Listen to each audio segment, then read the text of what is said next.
Hello students, आज हम लोग करेंगे लेक्चर। आज हम लोग का लेक्चर 9 है और लेक्चर 8 में हम लोग जस्ट कुछ टाइप्स ऑफ कार्बन की हम लोग बात किए थे एंड फिर हाइड्रोकार्बन्स की बात किए थे कि हाइड्रोकार्बन्स क्या होता है, कंपाउंड्स में, ऑर्गेनिक कंपाउंड्स में कितने तरह का कार्बन्स होते हैं, प्राइमरी, सेकेंडरी, टर्सरी, क्वाटरनरी, ये सब चीज़ हम लोग देखे थे। और आज हम लोग देखेंगे काफ़ी इंपॉर्टेंट आज का लेक्चर है, वो है आपका फंक्शनल ग्रुप। जो कि फंक्शनल ग्रुप में मेनली कन्फ्यूज़न होता है बहुत सारे लोगों को कि फंक्शनल ग्रुप पहचानने में प्रॉब्लम होती है, फंक्शनल ग्रुप कैसे उसका स्ट्रक्चर हम लोग लिखे उसमें प्रॉब्लम होता है। तो आज हम लोग फंक्शनल ग्रुप की बात करेंगे।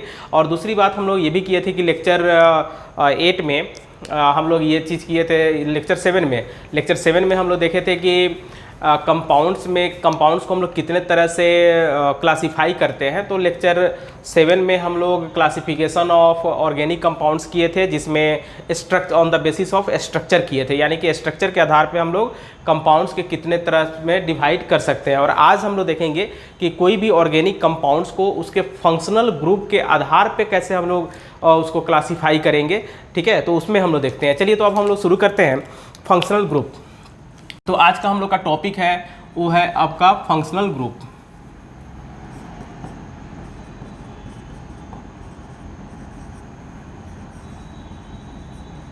ठीक है, फंक्शनल ग्रुप क्या होता है, इसको अगर अच्छे से हम लोग को समझना है तो पहले एक हम लोग एग्जांपल लेकर देखते हैं कि जैसे देखिए, फंक्शनल ग्रुप एक ऐसा मतलब स्पेसीज है या एक ऐसा ग्रुप है या एटम है जो किसी भी कंपाउंड के पूरे प्रॉपर्टी को डिटरमाइन करता है। जैसे एक एग्जांपल हम लोग लेते हैं, मान लेते हैं अगर आपके क्लास में ये आपको हम एक एग्जांपल देखते हैं, जैसे कि ये आप हैं, ठीक है, ये खुद आप है और आपके क्लास में बहुत सारे स्टूडेंट हैं।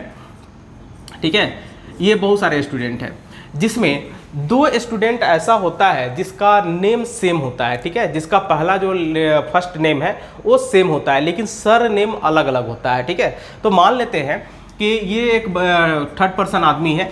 आप क्या होगा, ये भी आपका फ्रेंड है और ये लोग भी आपके फ्रेंड है। अगर आप इसमें दो ऐसे लोग हैं जिनका नाम सेम है, जिसका नेम अगर सेम है, डैट मीन्स कि अगर हम लोग कहें कि कोई भी नाम हम लोग ले लेते हैं एज एग्जाम्पल। ठीक है, मान लेते हैं कि इसका नाम ऐसा, इसका नाम मान लेते हैं, चलिए ऐश्वर्या ले लेते हैं। ठीक है, ऐश्वर्या, इसका भी नाम ऐश्वर्या है। ठीक है, ये दोनों का फर्स्ट नेम ऐश्वर्या सेम है। ठीक है, दूसरा चीज़ हम लोग देखेंगे कि अगर हमको क्या करना है, अगर आप किसी से पूछते हैं अपने बैचमेट से, जैसे ये आपका बैचमेट है, ठीक है, ये वाले जो है, तो ये आपका बैचमेट है, ये आपको भी जानता है और ये लोग को भी जानता है। ठीक है, सबको एक ही क्लास में पढ़ रहे हैं। तो एक ही क्लास में पढ़ रहे हैं तो क्या होगा कि अगर आप कोई काम हो आपको ऐश्वर्या से, तो आप अगर इनसे पूछेंगे, जैसे इनसे पूछेंगे कि ऐश्वर्या कहाँ है, ठीक है, या ऐश्वर्या किधर है, तो ये बंदा क्या जवाब देगा, क्योंकि ये तो दोनों सबको जानता है। ठीक है, तो ये बोलेगा, सबसे पहले इसका क्या रिस्पॉन्स होगा, तो ये बोलेगा कि क्लास में आप किस ऐश्वर्या की बात कर रहे हैं, कौन सी ऐश्वर्या। ठीक है, तो कौन सी ऐश्वर्या का मतलब हो गया कि डैट मीन्स कि आप इसकी बात कर रहे हैं या इसकी बात कर रहे हैं। ठीक है, तो ऐसे सिर्फ ऐश्वर्या बोलने से तो वहाँ पे क्लियर नहीं हो पा रहा है कि किस ऐश्वर्या की बात किया जा रहा है। ठीक है, तो अब क्या करना होगा आपको, जब ये बात क्लियर नहीं हो पाएगा, ठीक है, जैसे ये पूछेगा कि किस ऐश्वर्या की आप बात कर रहे हैं, तो आप क्या बताएंगे, तब आप बोलेंगे कि उसका जो सर नेम है उसके साथ अब जब लगाएंगे तो इसको ये बात समझ में आ जाएगी कि अच्छा आप उसकी बात कर रहे हैं। जैसे मान लेते हैं कि ये ऐश्वर्या राय है, ठीक है, और ये ऐश्वर्या बच्चन है। मतलब यहाँ पे दोनों अलग अलग हम लोग ले रहे हैं, भले फिल्म सेम हो सकता है। चलिए, तो हम लोग यहाँ पे देखते हैं क्या कि ये जैसे बोलेगा कि अच्छा हमको ऐश्वर्या राय से हमको काम है। ठीक है, तो ये समझ में आ जाएगा इस बंदे को, अच्छा इसके की बात किया जा रहा है, यानी कि इसके बारे में पूरा डिटेल उसको आ जाएगा, उसके माइंड में ये सारा सेटअप हो जाएगा। अच्छा, ये ऐश्वर्या राय जिसका रूटीन मतलब रोल नंबर इतना है, वो कहाँ पे बैठती है, कहाँ से आती है, ठीक है, किस सेक्शन में है, तो इसका सारा क्राइटेरिया उसका पूरा डिफाइन हो जाएगा। किससे, इससे तो डिफाइन नहीं हो रहा था, सिर्फ ऐश्वर्या कहने से कोई चीज़ क्लियर नहीं हो पा रहा था, लेकिन जैसे इसका सरनेम लगा दिया गया राय और बच्चन, तो अब यही चीज़ इसको क्या कर रहा है, पूरा क्लेरिफाई कर रहा है कि अच्छा उसकी बात किया जा रहा है, ठीक है। यानी कि उसमें जो भी ऐश्वर्या है उसके पूरे प्रॉपर्टी को डिटरमाइन कर रहा है कौन, राय और बच्चन, ठीक है। तो इसी तरह से हम लोग करेंगे क्या कि ऑर्गेनिक कंपाउंड्स में भी क्या होता है कि कुछ ऐसे एटम और ग्रुप होते हैं जो पूरे कंपाउंड के प्रॉपर्टी को डिटरमाइन करते हैं, तो वैसे ग्रुप और एटम्स को हम लोग फंक्शनल ग्रुप्स बोलते हैं, ठीक है। जैसे देखिए अब हम लोग यहाँ पे आएंगे, जैसे इसमें हम लोग के कार्बन का चेन लेते हैं, ठीक है। इसमें हम लोग ये कार्बन का अगर चेन ले ले CH3 CH2 CH2 CH2 ऐसे CH2, ये कार्बन का चेन ले लिए हम लोग 1 2 3 4 5 कार्बन का चेन है। उसी तरह से सेम कार्बन का चेन हम लोग यहाँ भी लेते हैं CH2 CH2 CH2 CH2, ठीक है। तो ये क्या हो गया, ये कार्बन का चेन और ये कार्बन का चेन दोनों सेम कार्बन का चेन है, तो इससे कुछ तो पता नहीं चल रहा है, दोनों सेम ही है। लेकिन जैसे इसमें अगर हम लोग कोई अलग ग्रुप लगा दे, जैसे मान लेते हैं कि इस कार्बन के चेन में हम लोग Cl ग्रुप लगा दे और इसमें हम लोग OH ग्रुप लगा दे, ठीक है।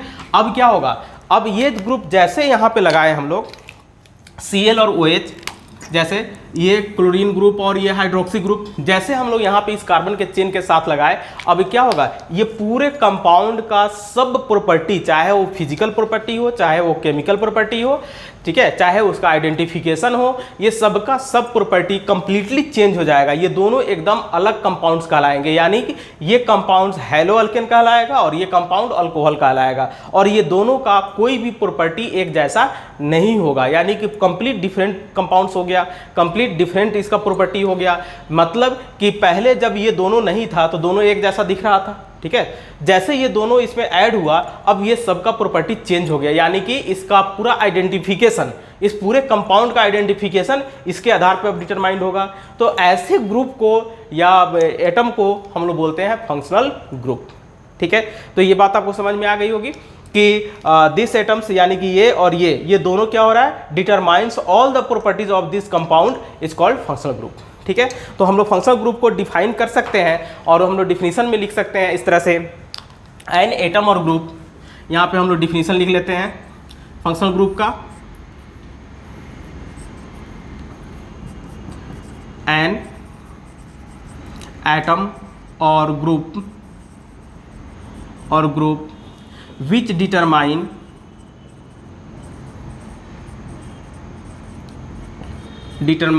all the properties of the compound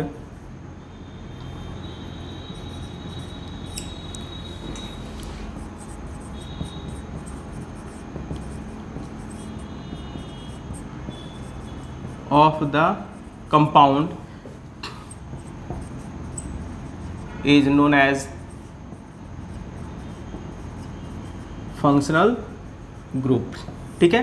तो ये बात समझ में आ गया होगा कि ऐसा कोई भी एटम या ग्रुप जो किसी कंपाउंड के सभी प्रॉपर्टी को डिटरमाइन करता हो, यानी कि कंपाउंड का सभी प्रॉपर्टी उसी एटम और ग्रुप पे डिपेंड करता हो, तो उस ग्रुप या एटम्स को हम लोग फंक्शनल ग्रुप बोलेंगे, ठीक है। तो ये आपका एग्जाम्पल के तौर पे हम लोग लिख सकते हैं कि ये वाला जो एग्जाम्पल, ये वाला हम लोग लिख लेंगे अब कि ये Cl और OH ये क्या हो जाएगा, ये फंक्शनल ग्रुप कहलाएगा, फंक्शनल ग्रुप, ठीक है। तो ये बात समझ में आ गया फंक्शनल ग्रुप क्या होता है। अब हम लोग देखेंगे कि ऑर्गेनिक कंपाउंड्स में कितने तरह का फंक्शनल ग्रुप हम लोग को पढ़ना है। ऐसे अगर देखा जाए तो काफ़ी फंक्शनल ग्रुप बहुत सारे नंबर्स में है, बट हम लोग उतने ऑर्गेनिक में फंक्शनल ग्रुप को हम लोग पढ़ेंगे जितना हम लोग के सिलेबस में दिया गया है और जितना हम लोग को ज़रूरत है, ठीक है। तो उसके अकॉर्डिंग हम लोग पढ़ेंगे। तो यहाँ पे अब हम लोग करेंगे classification of compounds by functional groups.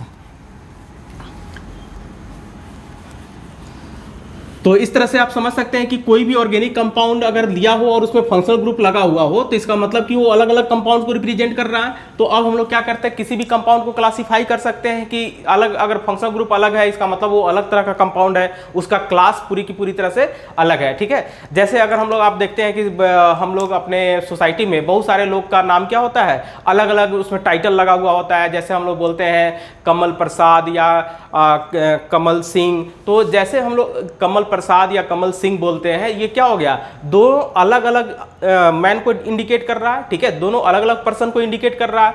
मतलब उसी तरह से फंक्शनल ग्रुप क्या होता है कि जिस कंपाउंड्स में भी लगा दिया जाए वो कंपाउंड कंप्लीटली उस अलग प्रॉपर्टी शो करना शुरू कर देता है, ठीक है। तो इस तरह से ऑर्गेनिक कंपाउंड में बहुत सारे ऐसे फंक्शनल ग्रुप है जिसके बारे में हम लोग को जानना है या पढ़ना है, ठीक है। तो हम लोग यहाँ पे देखेंगे, लिख सकते हैं इसमें classification of organic compounds on the basis of functional groups, ठीक है। तो फंक्शनल ग्रुप के आधार पे हम लोग बहुत सारे ऑर्गेनिक कंपाउंड्स को देखेंगे, जिसमें यहाँ पे हम लोग कॉलम बनाएंगे और इस कॉलम में लिखेंगे इस तरह से। एक साइड में होगा हम लोग का क्लास, या इसी को हम लोग फैमिली भी बोलते हैं, ठीक है, क्लास या फैमिली। और यहाँ पे उसका फंक्शनल ग्रुप लिखेंगे कि उस क्लास के लिए कौन कौन सा फंक्शनल ग्रुप हम लोग यूज करते हैं, ठीक है। और यहाँ पे उसका स्ट्रक्चर लिखेंगे, यानी कि उसको किस तरह से रिप्रेजेंट करते हैं। तो जैसे यहाँ पे देखिए, पहला हम लोग क्लास लेते हैं, सबसे सिंपल जो हम लोग बहुत पहले से जानते हैं वो है अल्केन, ठीक है, सबसे सिंपलेस्ट ले रहे हैं। तो अल्केन में क्या होगा, कोई फंक्शनल ग्रुप नहीं होता है। अल्केन क्या है, सिर्फ सेचुरेटेड हाइड्रोकार्बन है, जो कि अभी जस्ट हम लोग लेक्चर 8 में हम लोग किए थे। सेचुरेटेड हाइड्रोकार्बन है, उसमें कार्बन और कार्बन के बीच में सिर्फ और सिर्फ सिंगल बॉन्ड रहेगा, बाकी जो भी बॉन्ड होगा वो सब हाइड्रोजन से जुड़ा हुआ रहेगा। तो उसमें कोई भी कहीं भी आपको फंक्शनल ग्रुप नहीं दिखाई देगा, ठीक है। तो इसलिए इसमें कोई फंक्शनल ग्रुप नहीं होगा। इसका स्ट्रक्चर अगर हम लोग देखेंगे तो सिर्फ और सिर्फ इसमें ऐसे कार्बन का ये दिखाई देगा, ये सब हाइड्रोजन है, ठीक है। और इस तरह से एक कार्बन दूसरे कार्बन से सिंगल बॉन्ड से जुड़ते हुए चला जाएगा। तो ये हम लोग का अल्केन्स हुआ, ठीक है। दूसरा अगर हम लोग देखेंगे एल्कीन्स, तो एल्कीन हम लोग बोलते हैं किसको, जिसमें अगर हम लोग कहें तो एक कार्बन कार्बन डबल बॉन्ड जरूर हो जाएगा। तो इस तरह से एल्कीन में अब क्या हो गया, फंक्शनल ग्रुप कौन सा आ गया, कार्बन कार्बन डबल बॉन्ड। यानी कि अगर कार्बन कार्बन डबल बॉन्ड है किसी कंपाउंड में तो हम लोग कहेंगे कि ये एल्कीन्स है, ठीक है। और ये जो बॉन्ड खाली है इधर कुछ भी जुड़ा हुआ हो सकता है। तो अब हम लोग यहाँ पे क्या कहेंगे कि इस तरह से इसका अगर स्ट्रक्चर देखेंगे तो ऐसा होगा, कम से कम इधर कुछ भी लगा हुआ हो सकता है। ये जो बॉन्ड हम लोग छोड़ रहे हैं, ठीक है ना, ये सब जो बॉन्ड छोड़ रहा है, तो इस बॉन्ड से कोई भी एटम या ग्रुप जुड़ा हुआ हो सकता है, कार्बन जुड़ा हुआ हो सकता है, हाइड्रोजन जुड़ा हुआ हो सकता है, ठीक है। तो इसलिए अभी हम लोग इसको बस ऐसा ही छोड़ रहे हैं। तो हम लोग को मेन क्या समझना है कि यहाँ पे कार्बन कार्बन डबल बॉन्ड है, इसके अलावा और कोई भी बॉन्ड नहीं है, तो ये अल्कीन कहलाएगा, ठीक है। दूसरा हम लोग देखेंगे अल्काइन।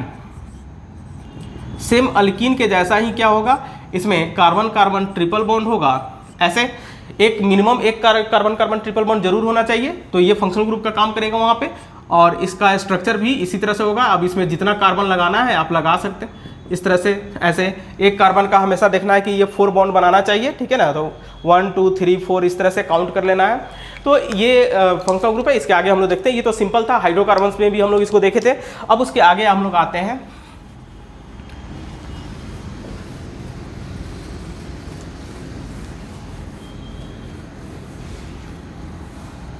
यहाँ पे था हम लोग का क्लास, ठीक है। तो नेक्स्ट हम लोग देखते हैं 4 में हैलो, ठीक है। तो ये भी फंक्शनल ग्रुप है हैलो, और इस फंक्शनल ग्रुप को हम लोग रिप्रेजेंट करते हैं। ये फंक्शनल ग्रुप ऐसे दिखाई देता है, एक्स से रिप्रेजेंट करते हैं, जिसका मतलब होता है x meaning fluorine, chlorine, bromine and iodine, ठीक है ना।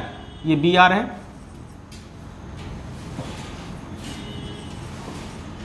ब्रोमीन एंड आयोडीन, ठीक है। तो ये हैलो ग्रुप में फ्लोरीन, क्लोरीन, ब्रोमीन, आयोडीन होगा, जो कार्बन के चेन के साथ सिंगल बॉन्ड से जुड़े हुए रहते हैं, ठीक है। जैसे ये कार्बन का चेन है और इस कार्बन के चेन में ऐसे सिंगल बॉन्ड से जुड़ा हुआ होगा, चाहे वो फ्लोरीन हो सकता है, क्लोरीन हो सकता है, ब्रोमीन हो सकता है, आयोडीन हो सकता है, कुछ भी हो सकता है।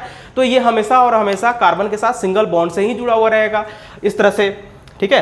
तो ये हम लोग क्या एक्चुअली हैलो भी बोलते हैं, या फिर सिर्फ अगर ये ग्रुप लगा हुआ हो तो उसको हैलो बोलेंगे। लेकिन कार्बन के चेन के साथ जब आ जाता है अल्केन के साथ, तो हैलो अल्केन कहलाता है, ठीक है। तो इसको हम लोग हैलो भी बोल सकते हैं या फिर हैलो एल्केन लिख सकते हैं, ठीक है। क्योंकि ये जब भी रहेगा तो कार्बन के चेन के साथ रहेगा, तो इसको हम लोग हैलो एल्केन भी बोलेंगे, ठीक है। उसके बाद देखिए ये आप लोग पढ़े होंगे पीरियोडिक टेबल में। पीरियोडिक टेबल में फ्लोरीन, क्लोरीन, ब्रोमीन, आयोडीन, ये 17 ग्रुप का एलिमेंट है जिसको हम लोग हैलोजन फैमिली भी बोलते हैं। वही हैलोजन फैमिली का ये ग्रुप है, ठीक है, एलिमेंट है। तो उसी एलिमेंट को हम लोग यहाँ पे लिख रहे हैं, तो इसको हम लोग हैलो ग्रुप बोलेंगे, ठीक है। हैलो के बाद क्या होता है, ये उसके बाद नेक्स्ट हम लोग का फंक्शनल ग्रुप है, क्लास है एल्कोहल्स, ठीक है। तो ये जो एल्कोहल्स है, इस एल्कोहल्स का जो फंक्शनल ग्रुप होता है वो होता है OH, ठीक है। तो इसमें आप देखिए ये होगा ऐसे OH, ऐसे लिखते हैं हम लोग, ठीक है। इसको शॉर्ट में हम लोग ऐसे सीधे ऐसे हम लोग ऐसे दिखा देते हैं, इस पर लोन पेयर भी रहता है। और इसको स्ट्रक्चर में दिखाना हो तो इस तरह से कार्बन के चेन के साथ ये O और H, ऑक्सीजन और हाइड्रोजन के बीच में ये सिंगल बॉन्ड रहेगा, ऑक्सीजन यहाँ से सिंगल बॉन्ड से जुड़ा हुआ रहेगा, ठीक है। तो ये वाला ग्रुप क्या होगा, अल्कोहल कहलाएगा, ठीक है। इस तरह से हम लोग स्ट्रक्चर बनाते हैं इसका। तो ये हो गया अल्कोहल। अल्कोहल के बाद नेक्स्ट हम लोग देखेंगे, नेक्स्ट हम लोग का जो है वो है ईथर, क्लास ईथर, ठीक है। तो ईथर में जो फंक्शनल ग्रुप होता है वो क्या होता है, एक ऑक्सीजन होगा और उसका दोनों बॉन्ड, क्योंकि एक ऑक्सीजन आपका कहीं भी जुड़ा हुआ रहेगा तो वो 2 बॉन्ड फॉर्म करता है, ठीक है। ऑक्सीजन का मैक्सिमम कैपेसिटी बॉन्ड बनाने का 2 होता है, तो ऑक्सीजन कहीं भी रहेगा तो 2 बॉन्ड फॉर्म करेगा। तो ईथर में क्या होता है कि ऑक्सीजन के दोनों साइड में कार्बन का चेन अगर रहेगा तो उसको हम लोग ईथर बोलेंगे, ठीक है। तो इस तरह से क्या होगा, हाँ, ये ईथर ऐसा दिखाई देता है, ये फंक्शनल ग्रुप हो गया इसका, ठीक है। ये बॉन्ड छोड़ने का मतलब इधर बॉन्ड खाली है, इधर बॉन्ड खाली है, मतलब इधर भी कार्बन का चेन होगा, इधर भी कार्बन का चेन होगा। मतलब दिखेगा कैसा, इसका स्ट्रक्चर कैसा दिखेगा, इस तरह से दिखेगा CO, ठीक है, ऐसा। ये बीच में ऑक्सीजन हो गया, इधर कार्बन का चेन, इधर कार्बन का चेन, ठीक है। और इसको शॉर्ट में हम लोग ऐसा भी लिखते हैं, अगर कार्बन के चेन को R से भी रिप्रेजेंट करते हैं, ROR', ऐसे। R का मतलब हो गया इस तरह से कार्बन का चेन, ये भी कार्बन का चेन है। R मतलब अल्काइल ग्रुप, आगे हम लोग देखेंगे इसको, ठीक है। अल्काइल ग्रुप या कार्बन चेन, अभी समझिए, ये भी कार्बन चेन, ये भी कार्बन चेन। और डैश लगाने का मतलब हो गया कि उधर वो जो कार्बन चेन है R और R', ये दोनों एक जैसा हो सकता है या फिर अलग अलग भी हो सकता है, ठीक है, सेम या डिफरेंट हो सकता है। तो इस तरह से भी हम लोग लिखते हैं, तो इसको पढ़ते हैं कि ये ईथर है, ठीक है। तो ये फंक्शनल ग्रुप ईथर हो गया। नेक्स्ट उसके बाद हम लोग देखेंगे, इसी को कंटिन्यू करेंगे, ठीक है। और थोड़ा सा स्पेस ले लेते हैं।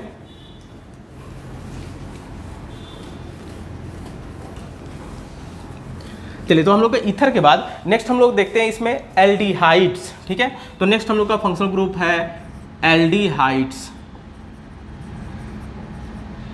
एल्डिहाइड्स जिसका फंक्शनल ग्रुप होता है CHO, ठीक है ना, ऐसे लिखते हैं। लेकिन इसका स्ट्रक्चर अगर देखा जाए तो ये स्ट्रक्चर होता है C+OH, ऐसे जुड़ा हुआ रहेगा, ठीक है। और इधर कार्बन का चेन रहेगा, यानी कि इधर हम लोग ऐसे कार्बन का चेन लिख सकते हैं। मेन जो आपका फंक्शनल ग्रुप ये है, ठीक है।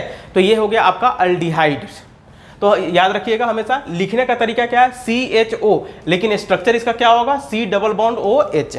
तो इसको हम लोग एल्डिहाइड बोलते हैं, ये कार्बन के चेन में लगा हुआ रहेगा। और सभी फंक्शनल ग्रुप को हम लोग, सभी फंक्शनल ग्रुप का नोमेनक्लेचर में सबका अलग अलग तरह से नेमिंग पढ़ेंगे हम लोग, उसका कॉमन नेम, IUPAC नेम, सबका बारी बारी से पढ़ेंगे आगे नोमेनक्लेचर में, ठीक है। तो अब हम लोग देखेंगे नेक्स्ट एल्डिहाइड के बाद कीटोन्स। कीटोन्स, और इसका फंक्शनल ग्रुप होता है CO, ऐसे, ठीक है ना। CO, इधर भी ये बॉन्ड छोड़ने का मतलब क्या है, जैसे ये वाला बॉन्ड छोड़े हैं तो इसका मतलब है कि इधर कार्बन का चेन होगा। यहाँ छोड़ने का मतलब और यहाँ छोड़ने का मतलब, इधर भी कार्बन का चेन, इधर भी कार्बन का चेन होगा, ठीक है। और इसको हम लोग ऐसा लिखते हैं CO, ऐसे C+O होगा, ठीक है। और इसी को हम लोग ऐसा भी लिखेंगे RCOR'। अभी समझ में आ गया कि R क्या है, कार्बन का चेन है, अल्काइल ग्रुप है, ठीक है ना। तो ये RC+O, फंक्शनल ग्रुप इसका यही है। 9 में हम लोग देखते हैं कीटोन के बाद, ठीक है। कीटोन के बाद क्या होगा, कार्बोक्सिलिक एसिड। तो कार्बोक्सिलिक एसिड का फंक्शनल ग्रुप जो पहले भी आप लोग 10th क्लास में पढ़े होंगे, ये काफ़ी इंपॉर्टेंट फंक्शनल ग्रुप होता है, कार्बोक्सिलिक एसिड, ठीक है। कार्बोक्सिलिक एसिड में ये होता है COOH, इसको लिखते हैं, या फिर इसको लिखने का तरीका ऐसा भी होता है CO2H, ऐसे भी लिखते हैं, ठीक है ना। इसका फंक्शनल ग्रुप अगर हम लोग देखें तो इसका जो स्ट्रक्चर होता है वो ऐसा होता है COOH, ऐसे लिखते हैं, ठीक है। ऑक्सीजन पे लोन पेयर रहेगा। और इसी को हम लोग ऐसे भी लिख सकते हैं, इधर वाला यहाँ पे क्या है, कार्बन का चेन है, डैट मीन्स कि इसको हम लोग ऐसा रिप्रेजेंट करेंगे COOH, ठीक है। तो ये इस तरह से स्ट्रक्चर होता है, फंक्शनल ग्रुप आपका ये है। कोई दिक्कत नहीं है। तो स्ट्रक्चर हम लोग ऐसे भी दिखा सकते हैं, ऐसे भी बना सकते हैं। ऐसे बनाने का मतलब है कि ये किसी ना किसी से जुड़ा हुआ रहेगा ना, तो वही जुड़ने के क्या होगा, यहाँ पे आर का ग्रुप हम लोग लगा रहे हैं, यानी कि कोई ना कोई कार्बन का चेन हो सकता है। वो कार्बन का चेन कुछ भी हो सकता है, स्ट्रेट चेन हो सकता है, ब्रांचिंग हो सकता है, ब्रांच चेन हो सकता है, या कोई एरोमेटिक ग्रुप हो सकता है, कुछ भी हो सकता है, ठीक है। उसके साथ COH ग्रुप जुड़ा हुआ रहेगा ऐसे। नेक्स्ट उसके बाद हम लोग देखेंगे आगे हम लोग का वो है कार्बोक्सिलिक एसिड के बाद एसिड एंड हाइड्राइड, ठीक है। तो नेक्स्ट हम लोग इसके बाद देखते हैं acid and hydride. Acid and hydride, ठीक है। तो एसिड एंड हाइड्राइड में ये जो फंक्शनल ग्रुप होता है ये होता है COOCO ऐसे, ठीक है। और इसी को हम लोग ऐसा लिखेंगे, ध्यान से देखिएगा, ये CO ये CO, तो इसको हम लोग ऐसा भी लिखते हैं CO का होल 2, क्योंकि ये CO और ये CO ये दोनों इस ऑक्सीजन से जुड़ा हुआ है, तो CO2 का होल 2 O भी लिखते हैं, ठीक है। और इसको रिप्रेजेंट कैसे किया जाता है, तो इसका जो स्ट्रक्चर होगा वो ऐसा होगा C डबल बॉन्ड O, ये जो ऑक्सीजन जुड़ा हुआ है इस कार्बन से वो डबल बॉन्ड से जुड़ा हुआ है। फिर उसके बाद ये सिंगल बॉन्ड है, सिंगल बॉन्ड को ऐसे लिखेंगे, ये बीच में ऑक्सीजन है, इस ऑक्सीजन को लिखेंगे। फिर CO है तो इस CO को ऐसे लिखेंगे। तो ये हो गया एसिड एंड हाइड्राइड। तो इस तरह के फंक्शनल ग्रुप को हम लोग बोलते हैं एसिड एंड हाइड्राइड, ठीक है। अब इस एसिड एंड हाइड्राइड में फिर क्या होगा, इधर भी कार्बन का चेन, इधर भी कार्बन का चेन हो सकता है, ठीक है। हाइड्रोजन हो सकता है, कार्बन का चेन हो सकता है, कुछ भी हो सकता है, ठीक है। जैसा कंपाउंड होगा उसके अकॉर्डिंग उसमें चेन होगा। चलिए, तो ये है एसिड एंड हाइड्राइड। नेक्स्ट उसके बाद हम लोग आते हैं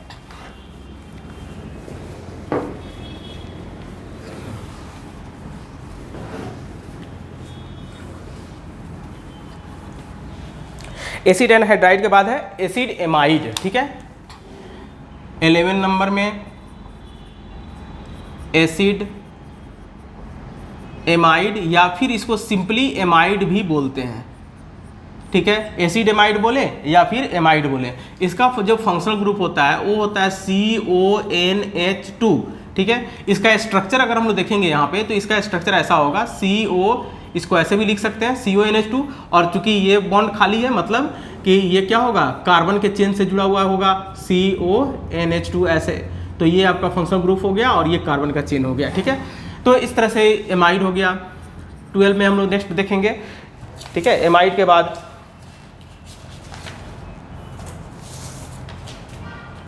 एसिड हैलाइड। एसिड हैलाइड, ठीक है, या इसी को एसिड हैलाइड या फिर एसिड हैलाइड को एसाइल हैलाइड भी बोला जाता है, एसाइल हैलाइड, ठीक है।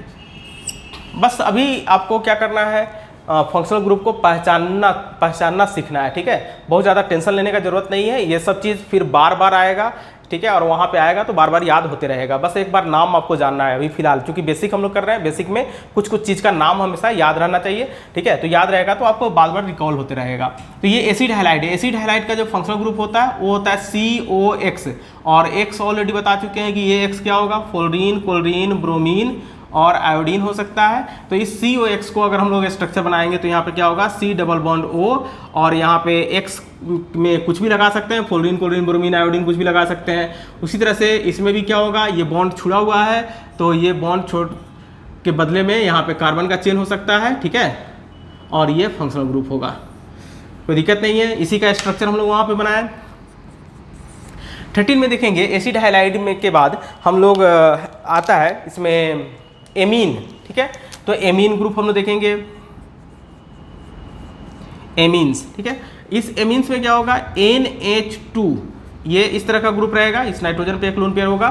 तो अगर कार्बन के चेन से ये वाला ग्रुप जुड़ा हुआ रहता है NH2, तो इसको हम लोग एमीन्स बोलते हैं, ठीक है। तो इस तरह से ये क्या होगा, कार्बन के चेन के साथ ऐसे जुड़ा हुआ रहेगा NH2, ठीक है, ये वाला। बाद में हम लोग इसमें देखेंगे कि इसमें 1 डिग्री एमीन्स होता है, 2 डिग्री एमीन होगा, 3 डिग्री एमीन होगा, यानी कि ये नाइट्रोजन अगर एक कार्बन के चेन से जुड़ा हुआ है तो 1 डिग्री, अगर ये नाइट्रोजन दो कार्बन के चेन से जुड़ा हुआ है यहाँ पे हाइड्रोजन को हटाएंगे, फिर एक और कार्बन लगा दें तो 2 डिग्री हो जाएगा, एक और हाइड्रोजन हटा कर एक और कार्बन का चेन लगा दें तो 3 डिग्री हो जाएगा। तो ये 1 डिग्री 2 डिग्री 3 डिग्री फिर हम लोग देखेंगे बाद में, अभी फिलहाल आपको एमीन समझना है, ठीक है। तो एमीन इस तरह से लगा हुआ रहता है। दूसरा होगा नेक्स्ट,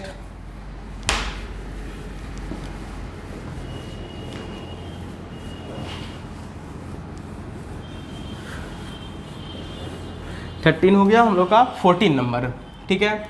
14 नंबर में हम लोग देखेंगे एमीन के बाद हम लोग का जो फंक्शनल ग्रुप है वो है फिर आपका नाइट्राइल, ठीक है। साइनाइड भी लिखेंगे, साइनाइड या नाइट्राइल, साइनाइड, और इसी को हम लोग नाइट्राइल भी बोलते हैं, ठीक है। साइनाइड या नाइट्राइल, इसका जो फंक्शनल ग्रुप होता है वो CN होता है, जिसको हम लोग क्या करते हैं, CN का मतलब हो गया यहाँ पे C ट्रिपल बॉन्ड N, ये वाला आपका फंक्शनल ग्रुप हो गया, और इधर कार्बन का चेन जुड़ा हुआ रहेगा, ठीक है। तो इस तरह से ये साइनाइड हो गया।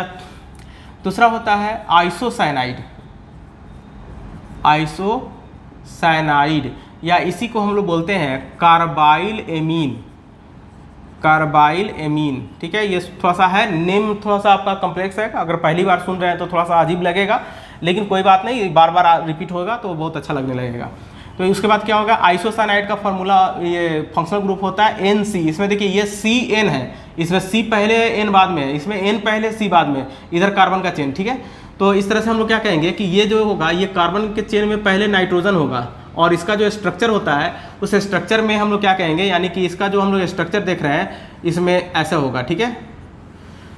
ये कोऑर्डिनेट बॉन्ड से जुड़ता है, क्योंकि कार्बन का यहाँ पे ऑक्टेट कंप्लीट नहीं होगा, ये अपना लोन पेयर इसको देता है। केमिकल बॉन्डिंग में आप लोग पढ़े होंगे कोऑर्डिनेट बॉन्ड, ठीक है। तो कोऑर्डिनेट बॉन्ड के थ्रू ये NC जुड़ा हुआ रहेगा, और ये कार्बन के चेन के साथ नाइट्रोजन जुड़ा होगा, यहाँ पे कार्बन के चेन के साथ कार्बन जुड़ा हुआ है, ठीक है। तो ये दोनों में डिफरेंस यही है।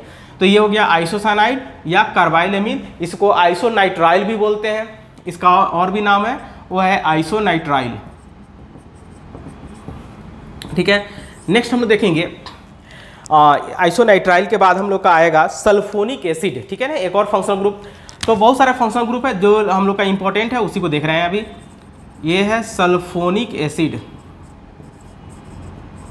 सल्फोनिक एसिड, इसका जो फंक्शनल ग्रुप होता है ये होता है SO3H, ठीक है। ये कार्बन के चेन के साथ लगा हुआ रहेगा इस तरह से, SO3H, ये आपका फंक्शनल ग्रुप है, उसका स्ट्रक्चर है, ठीक है।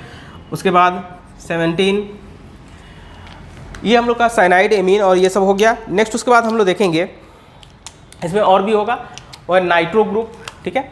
नाइट्रो ग्रुप, नाइट्रो, इसका फंक्शनल ग्रुप होता है NO2। इसका स्ट्रक्चर अगर हम लोग देखें तो ये स्ट्रक्चर ऐसा होता है, N डबल बॉन्ड O, और इस तरह से कोऑर्डिनेट बॉन्ड से एक ऑक्सीजन जुड़ा हुआ होगा, और इधर कार्बन का चेन होगा, ठीक है ना। तो ये फंक्शनल ग्रुप कार्बन के चेन से इस तरह से जुड़ा हुआ रहता है। तो इस तरह से ये हो गया नाइट्रो ग्रुप, NO2 ग्रुप को हम लोग नाइट्रो ग्रुप बोलते हैं, ठीक है। दूसरा होता है नेक्स्ट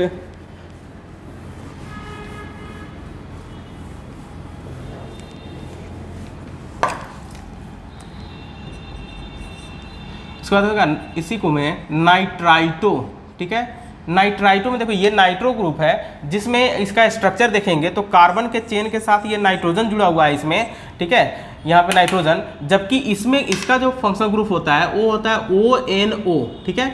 और इसका स्ट्रक्चर अगर हम लोग देखेंगे तो ये स्ट्रक्चर ऐसा होगा, ON डबल बॉन्ड O, दोनों में अंतर है। ये वाले इसमें नाइट्रोजन कार्बन से जुड़ा हुआ है, इसमें ऑक्सीजन कार्बन से जुड़ा हुआ होगा, ठीक है। ये फंक्शनल ग्रुप होगा, इसका स्ट्रक्चर हो जाएगा ये वाला, और ये कार्बन का चेन है, ठीक है ना, इस तरह से जुड़ा हुआ रहेगा। तो ये नाइट्राइटो कहलाएगा। नेक्स्ट उसके बाद हम लोग देखेंगे 19 नंबर में, ऐसे तो बहुत सारा आएगा, अभी देखते हैं। और इसके बाद है इसमें थायो अल्कोहल, थायो एल्कोहल, ठीक है। थायो अल्कोहल का मतलब होता है कि जैसे अभी हम लोग अल्कोहल पढ़े OH, तो उसी तरह से थायो अल्कोहल भी होगा, लेकिन वहाँ पे ऑक्सीजन के बदले में सल्फर होगा, ठीक है। क्योंकि जिस तरह से ऑक्सीजन वहाँ पे है उसी तरह से बस वहाँ पे सिर्फ उसके बदले में सल्फर अगर लगा दे तो चूंकि सल्फर को हम लोग थायो बोलते हैं, ठीक है ना, तो इसलिए वहाँ पे जो अल्कोहल बनेगा उसको थायो अल्कोहल बोलेंगे। दैट मीन्स कि इसका जो फंक्शनल ग्रुप होता है वो होता है SH, ठीक है, इस तरह से। ऑक्सीजन के बदले में सल्फर लगा हुआ है, ठीक है। बस कार्बन के चेन के साथ ये भी क्या होगा, इस तरह से जुड़ा हुआ रहेगा। ऐसे ही ये फंक्शनल ग्रुप है थायो अल्कोहल। तो थायो अल्कोहल जिस तरह से हम लोग बोले उसी तरह से हम लोग एक और बोलते हैं थायो ईथर, ठीक है। तो ये भी ईथर के जैसा होगा, लेकिन ऑक्सीजन के बदले में यहाँ पे सल्फर लगा हुआ होगा। तो इसका जो स्ट्रक्चर होगा ये ऐसा होगा, इधर भी कार्बन का चेन होगा, इधर भी कार्बन का चेन होगा, ऐसे, ठीक है। इसको हम लोग चाहे तो इसको ऐसे लिखे या फिर आर से भी रिप्रेजेंट करके लिख सकते हैं कार्बन के चेन को, कोई प्रॉब्लम नहीं है। आर डैश ऐसे भी लिख सकते हैं। मेन फंक्शनल ग्रुप हम लोग का ये है। उसके बाद 21, तो ये थायो ईथर हो गया। थायो ईथर के बाद और देखते हैं हम लोग में कुछ फंक्शनल ग्रुप है। ऐसे फंक्शनल ग्रुप तो काफ़ी ज़्यादा होता है, तो हम लोग को बस उतना ही हम लोग को देखना है जितना हम लोग को ज़रूरत है, ठीक है। चलिए, तो उसके बाद हम लोग देखते हैं इमीन। नेक्स्ट हम लोग का फंक्शनल ग्रुप है वो है इमीन, ठीक है। इसको ध्यान देना है, आई लगा हुआ है। इससे पहले जो हम लोग पढ़े हैं वो एमीन पढ़े हैं, AMINE, ठीक है। और ये है इमीन। इमीन में क्या होता है कि अगर नाइट्रोजन, ठीक है, NH, ये इसका फंक्शनल ग्रुप होता है। यहाँ पे कार्बन के साथ डबल बॉन्ड से जब नाइट्रोजन जुड़ा हुआ होगा तब उसको इमीन बोलेंगे। यानी कि यहाँ पे क्या होगा, ये कार्बन होगा और कार्बन के साथ डबल बॉन्ड से NH जुड़ा हुआ होगा, ठीक है। तो ये डबल बॉन्ड से जुड़ा होगा, तभी हम लोग इसको इमीन बोलेंगे। नेक्स्ट उसके बाद हम लोग देखते हैं इमीन के बाद, इमीन हो गया। उसके बाद देखते हैं फॉस्फीन।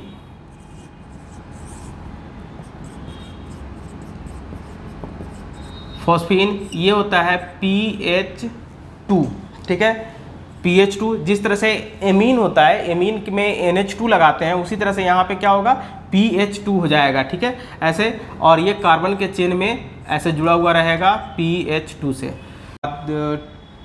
22। चलिए, अब इसमें हम लोग एक और चीज़ देख लेते हैं, साइनेट। साइनेट जिसको हम लोग लिखते हैं, साइनेट का जो फॉर्मूला होगा वो होगा CNO, ठीक है, CNO। और इसको हम लोग लिखते हैं इस तरह से, C, इसका स्ट्रक्चर होगा C ट्रिपल बॉन्ड N, और ये कोऑर्डिनेट बॉन्ड से ऑक्सीजन जुड़ा हुआ होगा, इसको साइनेट बोलेंगे, ठीक है। तो इस तरह से और भी बहुत सारे फंक्शनल ग्रुप है, लेकिन आपको जितना ज़रूरत है उतना फंक्शनल ग्रुप लगभग आपको जो 20 से ऊपर वाले जितना भी फंक्शनल ग्रुप आपको बताए, ऐसे तो और भी बहुत सारा फंक्शनल ग्रुप है, ठीक है, जिसको हम लोग ज़रूरत पड़ेगा तो बाद में देखेंगे। लेकिन इतना फंक्शनल ग्रुप आपको हमेशा और हमेशा जानना है, ठीक है। कम से कम एटलीस्ट इसमें जितना भी 20 तक हम लोग देखें तो एटलीस्ट 20 आपको फंक्शनल ग्रुप उतना आपको हमेशा याद रहना चाहिए। और जिसके अगर ये सब चीज़ समझ में आता है, याद रहेगा, तो आपको ऑर्गेनिक फिर आगे पढ़ने में बहुत मज़ा आएगा। चलिए, ठीक है, तो आज हम लोग इतना ही रखते हैं। नेक्स्ट क्लास में फिर हम लोग मिलते हैं, ठीक है, नई वीडियो के साथ। तब तक के लिए धन्यवाद।